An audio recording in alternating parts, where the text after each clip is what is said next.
method. Elegant venue overlooking the bay, string quartet, champagne tower, 200 guests in formal attire.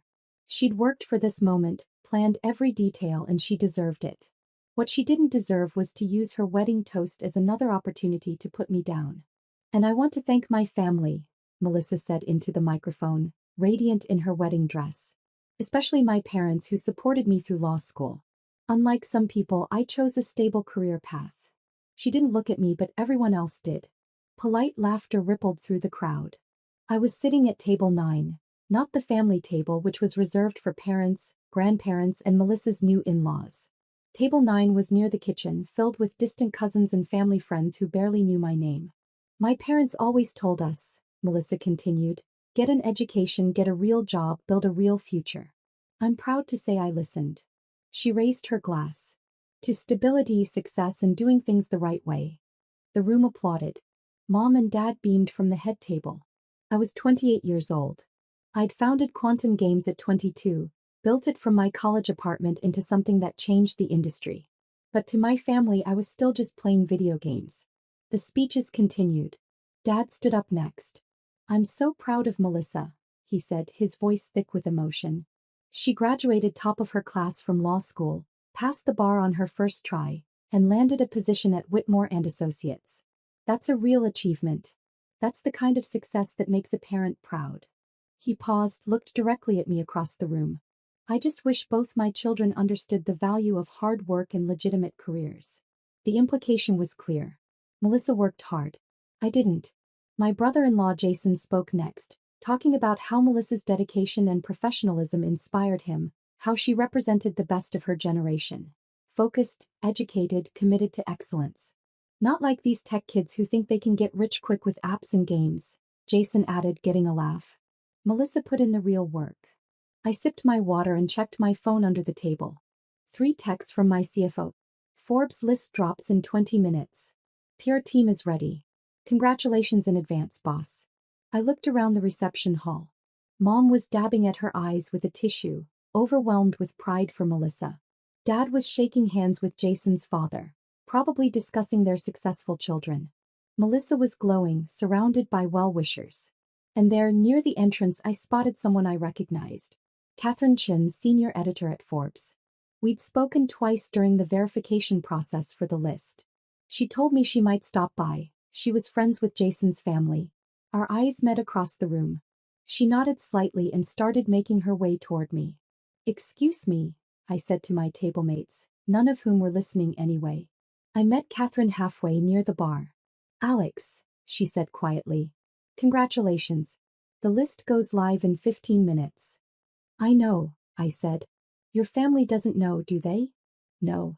She glanced toward the head table where my parents sat. "That's going to be quite a moment." "That's one way to put it," I said. We talked for a few minutes about the Forbes piece. A full profile on the youngest self-made billionaire in the gaming industry. 28 years old, net worth $2.1 billion, company valuation at $8.5 billion after our latest funding round. Quantum Games had 1,200 employees across 4 countries. Our flagship game had 85 million active users. We'd revolutionized mobile gaming architecture and were about to launch an AI-powered platform that would change the industry again. But to Mom and Dad, I was wasting my life on video games. Catherine checked her phone. "It's live. Forbes just published." Within seconds, phones started buzzing throughout the reception. Quietly at first. A few guests checking notifications, doing double takes at their screens, whispering to their neighbors. Then more phones came out. The whispers grew louder. I watched it spread through the room like a wave.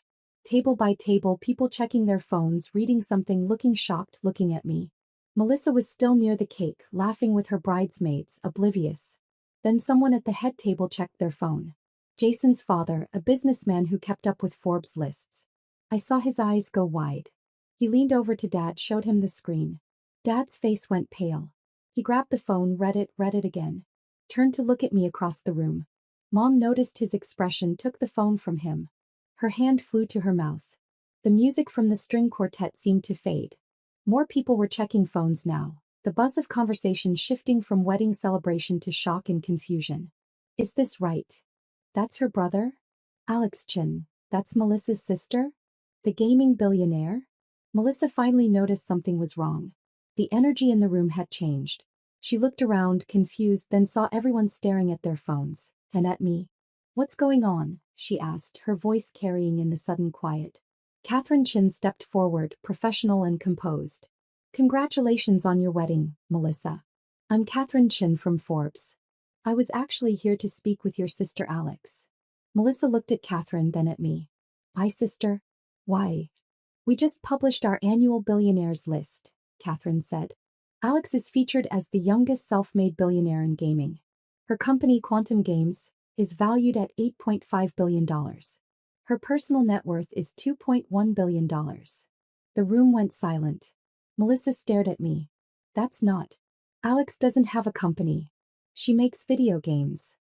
She founded and runs one of the most successful gaming companies in the world," Catherine said. "Quantum Games. 85 million active users, revolutionary AI technology, partnerships with every major tech platform. The profile is on Forbes.com now." People were pulling it up, reading it, their faces shifting from skepticism to shock. Dad stood up from the head table, his face red.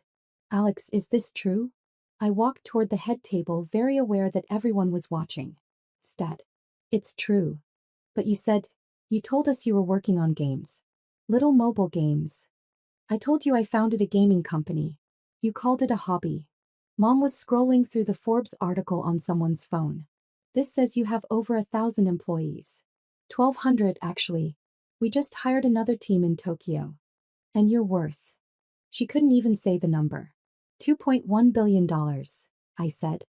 "As of this morning's valuation." Melissa was shaking her head. "This doesn't make sense. You work from home. You wear hoodies and sneakers. You don't even have a real office." "I have 5 offices across 4 countries, I said. "I work from home when I'm not traveling because I can. That's one of the benefits of building your own company." Jason's father spoke up, looking at his phone. "It says here you pioneered the mobile gaming architecture that 60% of the industry now uses." "That's our Synapse core engine," I said. "We licensed it to most major developers. And you have partnerships with Apple, Google, Microsoft." He trailed off, scrolling. "You spoke at the Game Developers Conference as the keynote speaker." "Last year," I confirmed. Dad was still standing, gripping the back of his chair. "Why didn't you tell us?" "I tried, Dad. Many times. At Thanksgiving 2 years ago I told you we just closed Series C funding. You asked when I was going to get a real job. Last Christmas I mentioned we'd hit 50 million users. You said maybe I could use that experience to apply for marketing positions at real companies." Mom's voice was small. "But you never said that it was this big. I told you my company was doing well. You assumed doing well meant I was making enough to pay rent." Melissa found her voice, and it had an edge. "This is my wedding day. You couldn't have told us before? You had to let this come out now." "I didn't know Forbes would publish today," I said. "But honestly, Melissa, would it have mattered? You spent your toast talking about real jobs and real careers and doing things the right way. Your way. Because that's what normal people do. They get degrees, they get jobs, they build careers the right way. Not by playing games." "I didn't play games, Melissa. I built an $8.5 billion company that employs 1,200 people and serves 85 million users. That's pretty real." One of Melissa's law school friends spoke up. "Wait, Quantum Games, you made Infinity Quest?" "My team did, yes. My kids are obsessed with that game. Everyone's kids are. It's everywhere." Another guest chimed in. "You're the one who developed that AI system everyone's talking about? The one that's going to change mobile gaming. We announce the full platform next month." Jason was staring at me like he'd never seen me before. "During the rehearsal dinner, I told you video games were for children. I said you should consider law school." "I remember," I said. "And you just said nothing?" "What was I supposed to say, Jason? You weren't interested in a conversation. You were giving advice to someone you assumed needed it." Dad sat down heavily. Around the room I could see people pulling up articles, watching interviews I'd done, finding photos from industry events where I'd spoken on panels with tech CEOs and venture capitalists. My Uncle Richard approached, phone in hand. "Alex, this article says you turned down a $3 billion acquisition offer from Microsoft last year. It wasn't the right move for the company." "You turned down $3 billion? I'm building something bigger than a quick exit, I said. Mom was crying now, but I couldn't tell if it was from pride or shame or confusion. Why didn't we know? How did we not know? Because you never asked what I actually did, I said quietly. You asked if I was making ends meet. You asked if I needed money. You offered to help me find real jobs. But you never once asked me to explain my company, my work, my vision. You just assumed I was failing because I wasn't following your path. Melissa's maid of honor spoke up, trying to salvage the moment. Well, this is exciting news. Let's toast to both sisters. One a successful attorney, one a successful entrepreneur. But the energy in the room had shifted completely. Guests were Googling me, reading articles, watching videos. The wedding had become background noise to the revelation that the family disappointment was actually a billionaire. Catherine Chin approached again. Alex, I hate to intrude further, but several outlets are know if you're available for an interview tomorrow. Tomorrow's fine, I said. There's also interest in your family story, Catherine said carefully. The contrast between perception and reality. I'd standing frozen by the cake, her perfect wedding moment completely derailed. I actually felt bad for her. This was supposed to be her day. I walked over to her. Melissa, I'm sorry this came out today. I didn't plan it this way. Didn't plan it? Her voice was sharp. You've been sitting on this for years. You let us all treat you like you were going nowhere. You let Dad give speeches about real careers while you're worth billions. Would you have treated me differently if you'd known? She opened her mouth. Closed it. We both knew the answer. That's what I thought, I said. The reception limped forward, but it was never the same. People kept approaching me. Some genuinely interested in my work. Others suddenly interested in investment opportunities or jobs for their kids or connections I might have.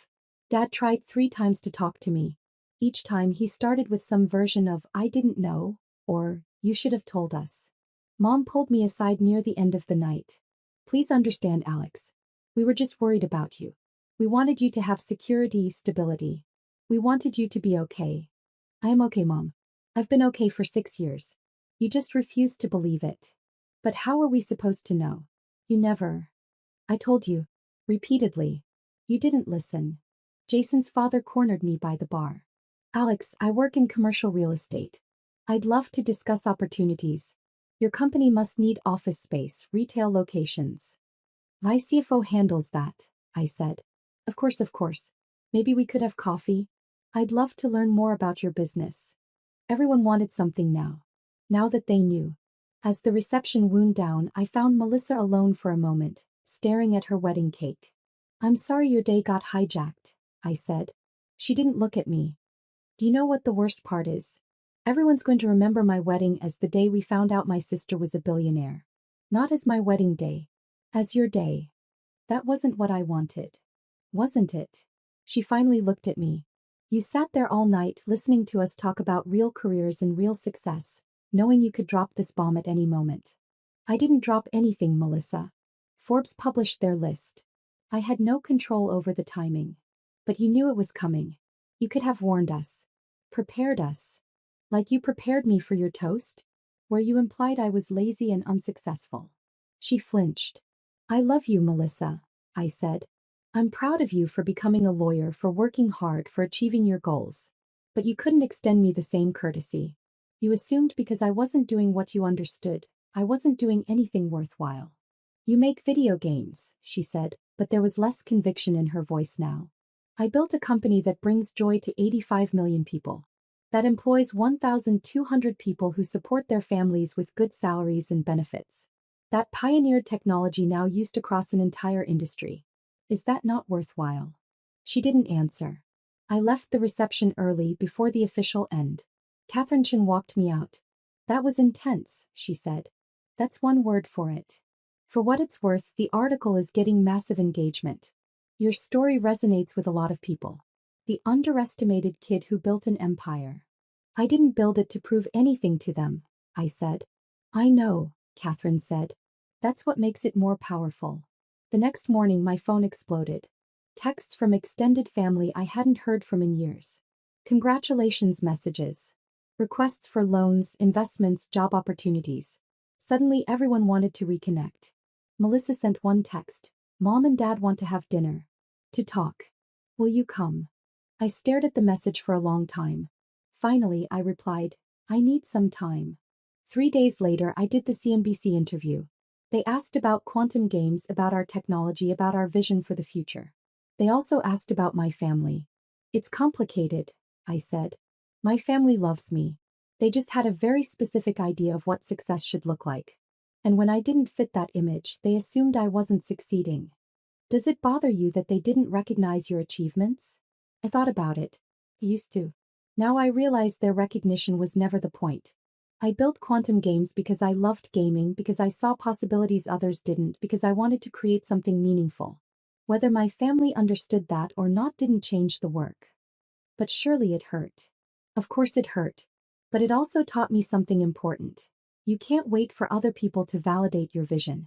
Especially when they're looking at your life through their own limited lens. After the interview aired, Mom called. We watched, she said. Your father and I. We watched the whole thing. Okay. You were right. About all of it. We did dismiss you. We did assume. We did. Her voice cracked. We failed you as parents, Alex. Mom. No, let me finish. We were so convinced that success meant law school or medicine or corporate careers, the things we understood, that we couldn't see what you were building. And instead of being curious, instead of asking questions and learning, we just dismissed you. For years. I didn't say anything. Your father wants to talk to you. Melissa too. They're both here. Will you come over? Please. I looked out my apartment window. My $6 million penthouse apartment that I'd never told them about, at the city below. I'll come, I said. But I need you to understand something first. Anything. This isn't about money or success or Forbes lists. This is about respect. About seeing me for who I am, not who you wanted me to be. If we're going to rebuild our relationship, that has to change. I understand, she said. We understand. And we're ready to really listen now. Hey, I said. I'll be there tonight. I hung up and sat for a moment and shiz this. The chance to have a real conversation with my family. Finally. Whether we could fix what was broken, I didn't know. But for the first time in 6 years, they were actually willing